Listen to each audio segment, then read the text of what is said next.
Hi, Dawn Mountain YouTube friends. I am Claire Villarreal, the Programs Manager for Dawn Mountain Center for Tibetan Buddhism, and I want to invite you to join us for a very special Teaching Tuesday series this summer, summer of 2016. And we will have Klein and Harvey Aronson, our two guiding teachers, giving us profound teachings, and you can join us to watch live. You can actually type in your questions, so you will be a part of the audience if you join us for this Teaching Tuesday series. So please click here, and you can get more information and register for this special series. See you there.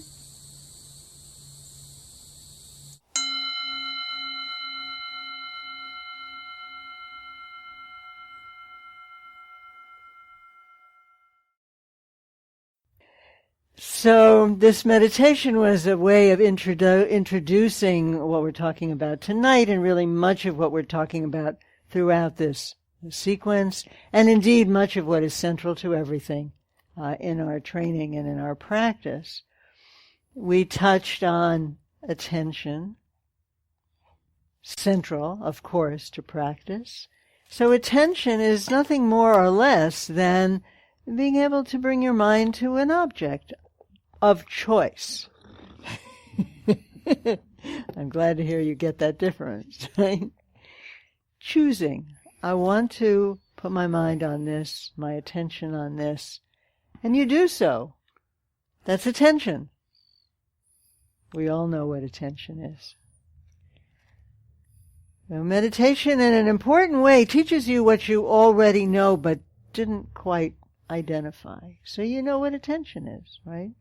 And you know something about the pull to move away from attention, but you also know something about what it feels like, don't you? What it feels like when you get a little bit of a moment of, oh, maybe it's just a very brief moment when your mind isn't skittering around quite as quickly as it usually does.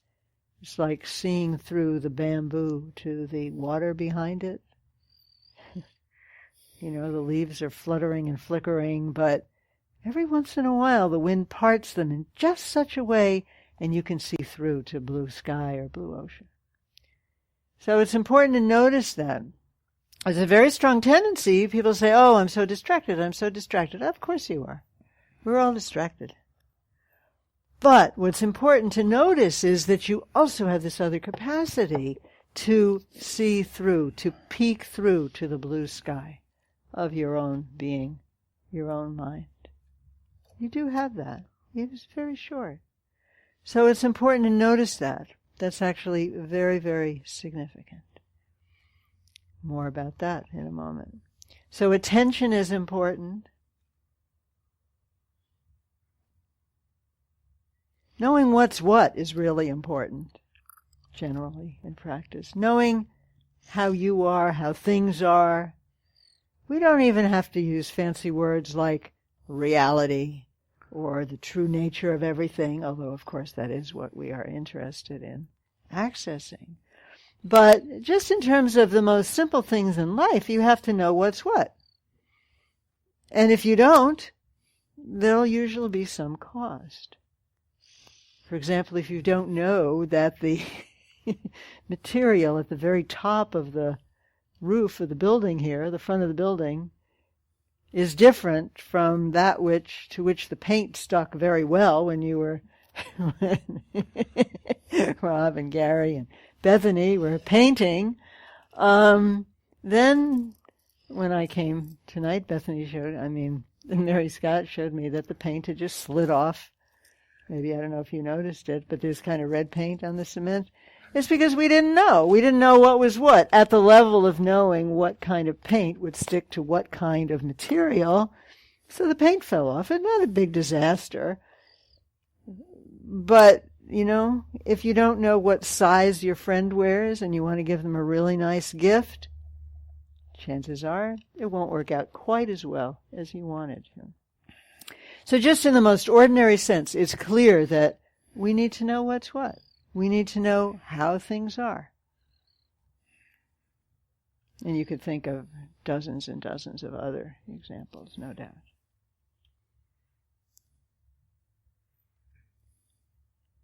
And if we pay attention, it naturally begins to reveal to us a little bit of how things are. You pay attention to what's going on for you in meditation, you learn quite a bit about you. I was pointing to one aspect tonight of the flux that is actually an inevitable, ongoing characteristic of our existence. It's always in flux. You're always breathing. That's always a change. You're always having feelings. They change from one moment to the next. You're having thoughts. You're having reactions. And if you pay attention, you get to see that and to feel it and to know more about what you are at that particular level in terms of habitual reaction patterns. Oh, when someone criticizes my painting, when somebody doesn't like what I'm wearing, I feel devastated. It really is important to me. Maybe you didn't even know that. You just know that when somebody walks by and you don't even know why, but they walk by and you start to feel lousy. Oh, they didn't compliment you on, or they in some way were disparaging about. It's just a way it's not bad, it's just a way we get to know what's going on with us. Otherwise we project it and think that there's something eerily wrong with so-and-so, you know. And when attention and seeing, the seeing that becomes clarified through attention, when that occurs and we start to see more and more how things really are, there's a very natural development of compassion.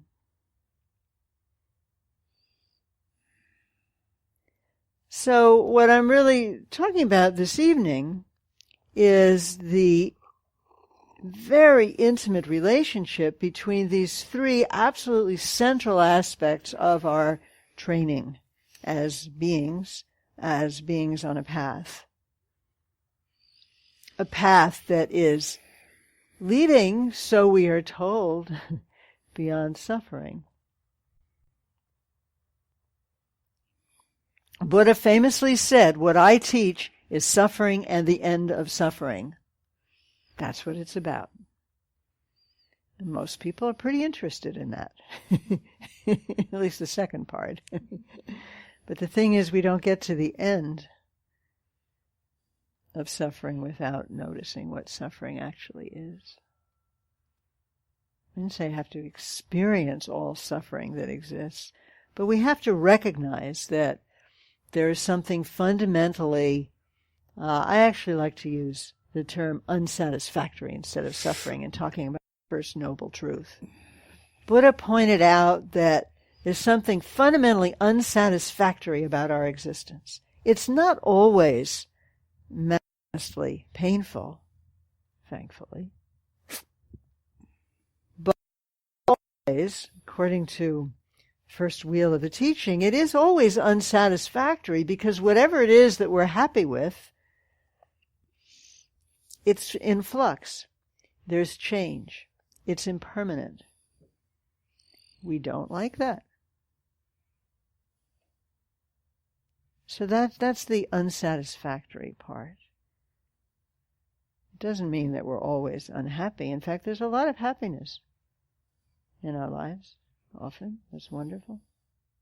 It's part of who we are. We have happiness. But even that happiness has this unsatisfactory quality of not being lasting. It doesn't mean that there's no happiness. Sometimes people feel that Buddhism doesn't recognize happiness. Buddha himself is the embodiment of happiness. Very happy. Peaceful. Peaceful is peace is a pathway to happiness. So when we start to see that this is our situation, that we want one thing a lot that we can't possibly have, then compassion can also emerge for ourselves and for others. We are all in this pickle together. So in training, as you know, we spend quite a bit of time. We value deeply the cultivation of attention because it helps our clarity. We value deeply what it shows us, which isn't always pleasant, especially when we look inside. That's when people run away. But attention, knowing what's what, that's my gloss tonight for wisdom, right? Knowing what's what. Really important at every level of life. That's what we say. That's why we say that what we talk about here, yes, it's very central in the Buddhist teaching. It's also very central to life itself. Whether you have nothing to do with Buddhism, attention is important. Knowing what's what is quite important. And kindness and compassion are exquisitely important. These three things are really essential, and they're significant life skills. Attention, clarity and knowing, kindness. The more these are enhanced, the more rich and full our lives will be. So you can say, if you want to, that I'm studying Buddhism, looking to develop attention, wisdom, kindness. Or you can say, I'm interested in being the fullest, richest, best kind of human being I can be, and I am developing my attention, my understanding, and my kindness. There's no problem there. So what is particular in this sequence? Why am I talking about this? And for two reasons. To go backwards and to go forwards. Which is to say, we have been since last summer, for those of you who have been with us, last summer and through the fall, our focus has been on the exploration and cultivation of equanimity, by which we mean balance, balanced life. What would that even look like? A Rice student, came to me today, and very hard-working, like most Rice students. Said, undergraduate, I don't know if I should just be alone. Seems like I get my work done better that way. But I've been feeling too alone. But I feel like that's really good. It's really efficient. Or maybe I should spend time with friends. So I said, well, I think a balance. He said, what do you think I should do? So those were the two choices. Total solitude, partying day and night. I mean, he didn't say that, but that seemed to be how it was. So I said, well, balance, It's good. Yeah, you do need to spend time alone. He wants to do well. He's got a challenging bunch of courses. But some friends, some social time. And he said, oh. And then about 15 or 20 minutes later, he said, so I don't know what to do. Should I just stay and be lonely? Or should I have friends? And I said, balance might be a good idea. And he said, oh yeah. He said, thank you for reminding me of that. That was a beautiful conversation because we do, and I think he saw, and I also saw for myself as well, we so easily lock ourselves into polarities. Should I do this or should I do that? Well, the fact is that doing only this or only that will probably kill you. Or at least make you dysfunctional, or less functional, or less happy. So balance, equanimity. We spent a good amount of time on that. It's very, very significant. It's not like we're done cultivating equanimity. But to whatever extent we can appreciate it, we're using it. We're alive to it. That's probably why I thought even to say that to him. Otherwise, I would have joined with his perplexity. Gee, I don't know. Right? And then in the fall, we've been exploring the four boundless states. First of which, in one sequencing of it, is equanimity, love, compassion, joy. If these aren't great human gifts to oneself and to the world, I don't know what is. So we've been looking at that. And we saw that the cultivation of equanimity and love and compassion and joy, all of these actually required some attention, right? We had to pay attention to what was going on in ourselves. But we weren't emphasizing the attention so much. We were emphasizing the qualities of equanimity, love, compassion, and joy.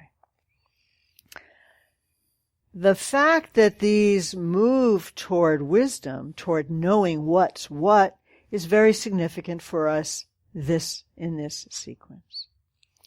And the relationship of wisdom to knowing what's what, to compassion, is also significant for us in very simple ways. So if we consider, I'm going to say a little bit more about the relationship between attention and compassion, and then talk about how that relates to knowing what's what. As I was reflecting on what I might say tonight, suddenly flashed in mind one of my favorite, maybe my only really, that comes to mind, quote, Cornel West said, he said, justice is what love looks like in public. That's justice is what love looks like in public. And I was thinking about that, and I thought, yes, and paying attention to your friends, to your family, to what's needed around you, what you can do in life, in your relationships, is what love looks like in the family, in relationship, in the social world, shall we say. In the social world, what love looks like is paying attention to other people. And what are they feeling? Really asking. Noticing. Oh, this is what is happening. That's what love looks like in the social realm.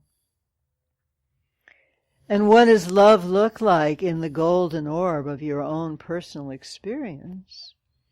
It looks like paying attention to what's going on with you. Your pain, your grief, your shame, your pride, your sorrow, your joy, your disappointments, how you are. That's paying attention, as we've said before, but now I'm spelling it out a little more, is a form of love, surely. So when you are paying attention to your own breath, it's really an expression of caring for yourself, isn't it? I mean, when I think it helps us when we sit and just be with our breath for a little bit. Helps us calm down, helps us become more present, lowers our blood pressure, improves our immune system, reduces stress in our bodies, which is one of the key components of long-term health.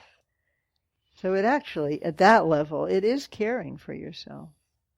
It's also caring in the sense, a lot of us, we're so busy, and there's so much to pay attention to out there in the world, never mind all the information that's coming in over the internet, that we forget to pay attention to ourselves.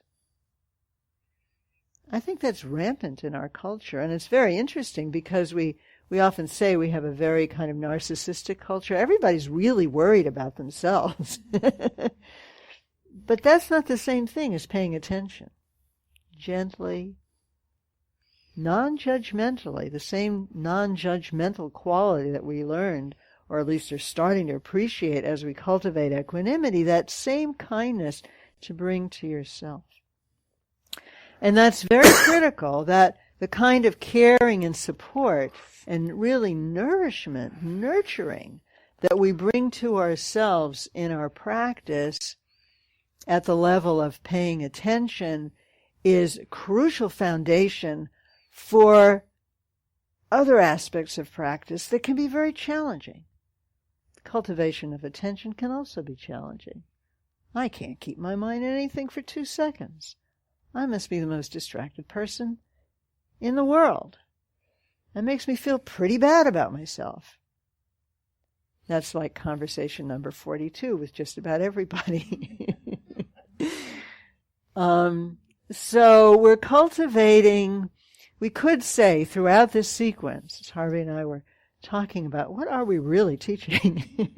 And one of the things we are teaching, it is our hope to share and ourselves also further to develop, is a different orientation to our own experience.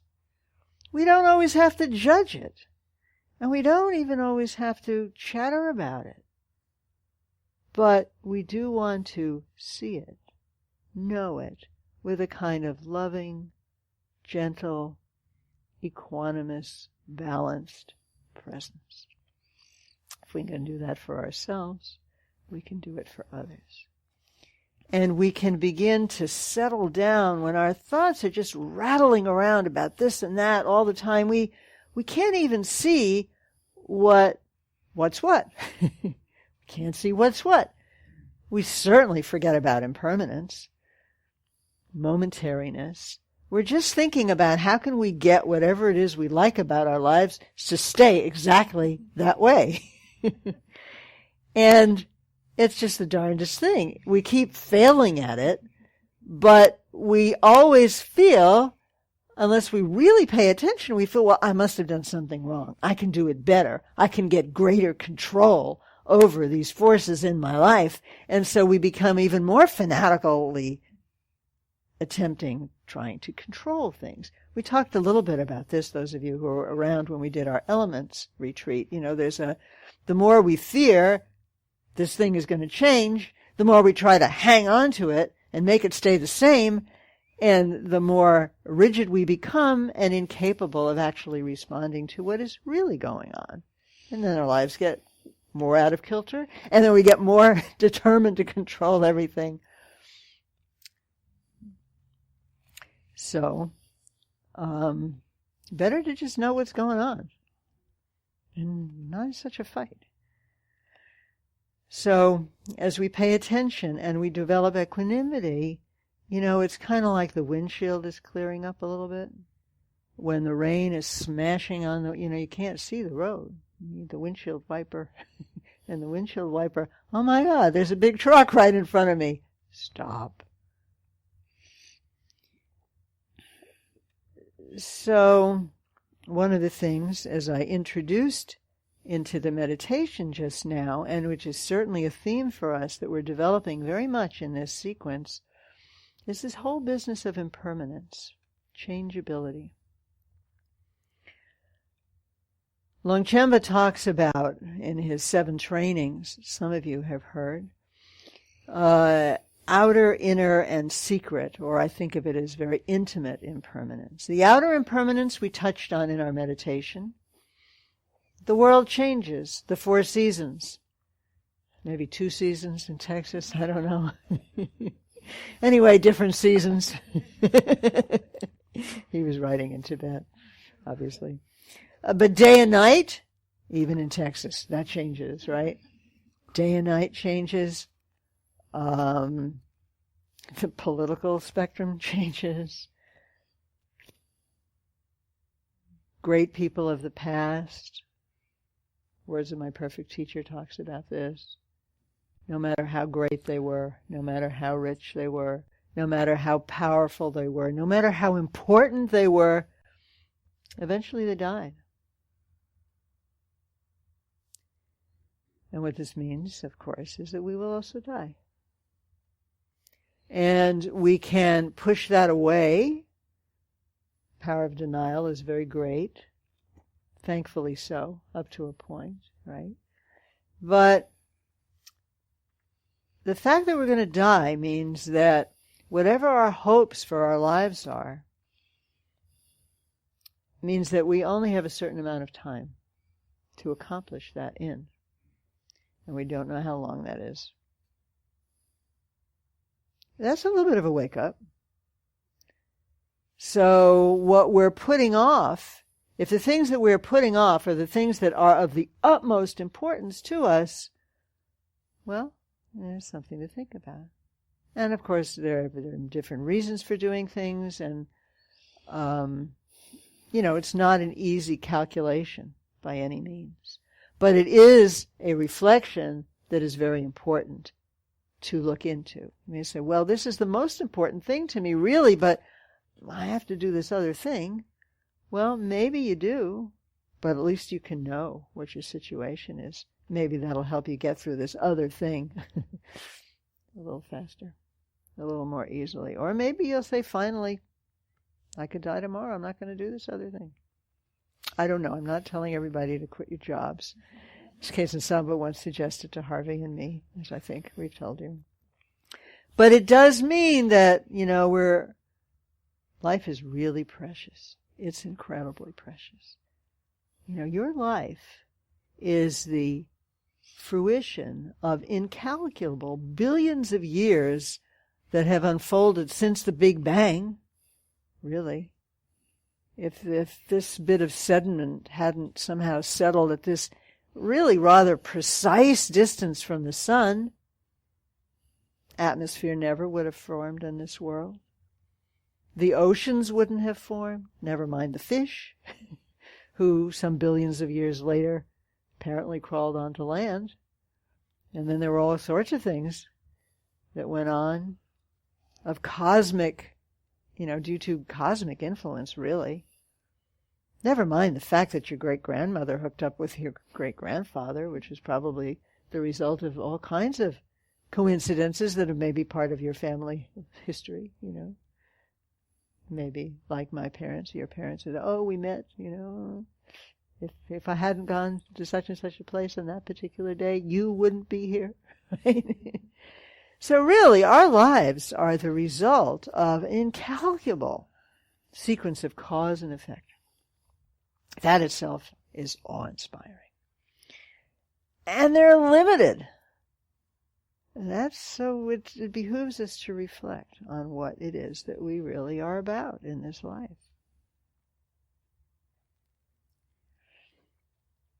And when we reflect on this, and we see, usually it's kind of an important part of the path. When we reflect on this very deeply, we do come upon some grief. Some grief of how we've spent time, now that we're clearer about our values. Some grief about the fact that not only will we die, but everyone we know and love. That's for Longchenpa, he says the inner impermanence is the impermanence of your own body, your own 5 aggregates, mind and body. So we looked into that a little bit in our meditation. We'll look into it more. And then the most intimate kind of interface that we get with mortality and impermanence, and that profound existential truth, is the people near and dear to us. There's pretty much nothing more painful than seeing somebody you love, right? Be sick, slowly die. It's really painful. And whether it's fast or slow, every one of us, everyone that we love, faces that. And it seems to me that that's the kind of thing we totally forget when we're really angry at people. You know how we're always tender-hearted toward people after they've died? I think it's because we're right up against it. As obnoxious as they were, and as infuriating or maybe downright evil and harmful, people said, I think I was out of the country, and I remember coming back, and people said to me, when they found Saddam in that hole in the ground, I felt sad for him. We spent all this time hating him, of course. Well, maybe you didn't, but there was certainly a lot of anti-Saddam feeling, right? But then when it really came to it, oh my gosh. So when we're right up against this mortality, even against somebody who clearly has done a lot of harm and needed to be stopped in some way, there's this sense, this kind of compassion. Not everybody, some people want to really make people pay for but I think mostly there's this sense of, ooh. And so what if we brought that to bear a little bit on everybody that we know? There's a sense in which an understanding of impermanence and mortality is a pathway to compassion. And in fact, in the cultivation of compassion, as it's classically done in the Lamrim stages of the path, when you cultivate compassion, you can cultivate it more deeply the more clearly you actually understand what's going on with the person you're compassionate toward. You understand that they have pain. Compassion comes forth. If you understand not only do they have pain, but they're impermanent and they will die, which they don't want to do, that's kind of another dimension of compassion. Tsongkhapa talks about it very exquisitely. So, in the context of our practice, and particularly in this sequence, as we reflect on impermanence, we understand it to be something that we can become more aware of through the development of attention. And we also understand that knowing about impermanence is knowing what's what in a big way. And it is a portal also to compassion.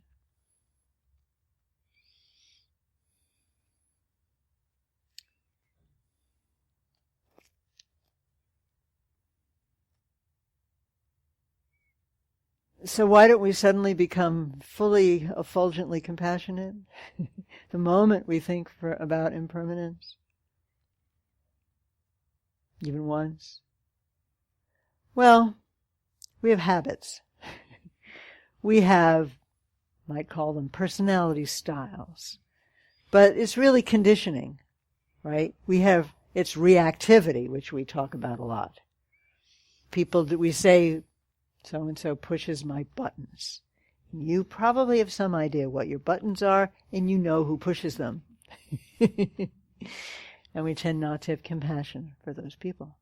Unless we train. That's what we're training to do, to have compassion for the people who push our buttons, as well as the people who polish our buttons. The path is not always easy.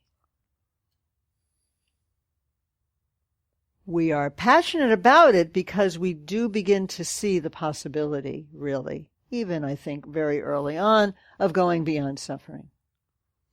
And we understand that in order to get beyond suffering, we have to in some way get beyond our conditioning, what Buddhism and Jainism like to call our afflictions. Or also call them, which is maybe more, kind of more pungent, are the things that obscure or obstruct us from, that peace, that capacity for peace that you peek through the leaves of your own afflictions and see sometimes when you practice. That capacity for peace that you have is actually a very, very deep part of us. And it's actually inviolable. A thing. But we tend not to know. It's a sure thing. And the only thing that, and it's what it refers to as your face before your mother was born. Have you heard that beautiful phrase? Your face before your mother was born. I remember reading that in school and like, what? before your mother was born? In other words, what is the most primordially present, profound, intimate, actually, and beloved part of your being? It's this which you're getting a glimpse of when you feel a little bit of peace, a little bit of opening, a little bit of just spontaneous joy and love. Where do you think that's coming from? It's not because somebody told you, really. Everything that we teach, attention, compassion, wisdom, or in tantric practice where this becomes even more explicit, becoming, feeling that you're a Buddha. But everything that we teach is a way to access something that you already are. And if that weren't already there, it would be impossible. But it's already there. So that's one face that we have. And it is not impermanent in the sense of getting better and worse. Nothing's ever happened to it or ever will. As Jigme Lingben, Longchenpa, and many other unfathomably great beings like to say, it's not going to get any better when you're enlightened, this particular face. It doesn't get any worse if you go into the hell realms, get into, terrible bouts of hatred. That's a kind of hell realm, right? Nothing happens to that face. But there's this other face, right? We've talked about this before. Our patterns, our conditioning, our afflictions. That's kind of tough. It's kind of tough to change our habits. Have you ever tried to change a habit? Oh, I know I should stop smoking. I know I shouldn't do the dishes more than once a week. I should keep my car cleaner. I should be on time. We all have things that we know that we should. And we decide. We make New Year's resolutions. And then, it's not so easy. That's all I'm saying. And it's good to recognize it's not easy. Then you can have a very, very open-hearted love and patience for yourself on the path. Not get down on yourself. Just because you've read about pure, selfless compassion and unimpeded, unobstructed wisdom doesn't mean that it arises in you like that, right? But the very fact that we're oriented to it, that we like it, we like it enough to read about it, do some practice. Why do we like it? We like it because it is mirroring back to us something that is already there. It's already part of us. We love something because we're already connected to it. Why do you love your children? Because they're from you. This is also from you. So, what are we going to do about this situation? How do we get to our real face? I want to mention this because it relates to the program that we're having on the 31st, Saturday, a week from Saturday. One way to name this original face is our diamond being. Diamond is, of course, something that, I don't know if it's totally unchangeable, but I was always taught that it's the hardest thing. It doesn't change. Diamonds are forever. Well, your original face is forever. The diamond being, at one level, it's your diamond being. I mean it in that sense. It's also the name of Vajrasattva, who many of you know quite well, if you can see him over here. And the Vajrasattva practice is a very powerful way to literally wash out these, the energies that are holding on to the patterns of our own conditioning that obscure and obstruct our diamond nature, our adamantine, primordially pure nature.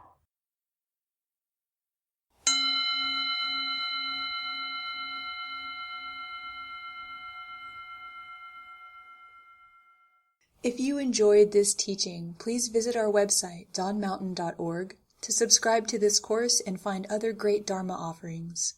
May all beings always have happiness and its causes. May all beings always be free of pain and its causes.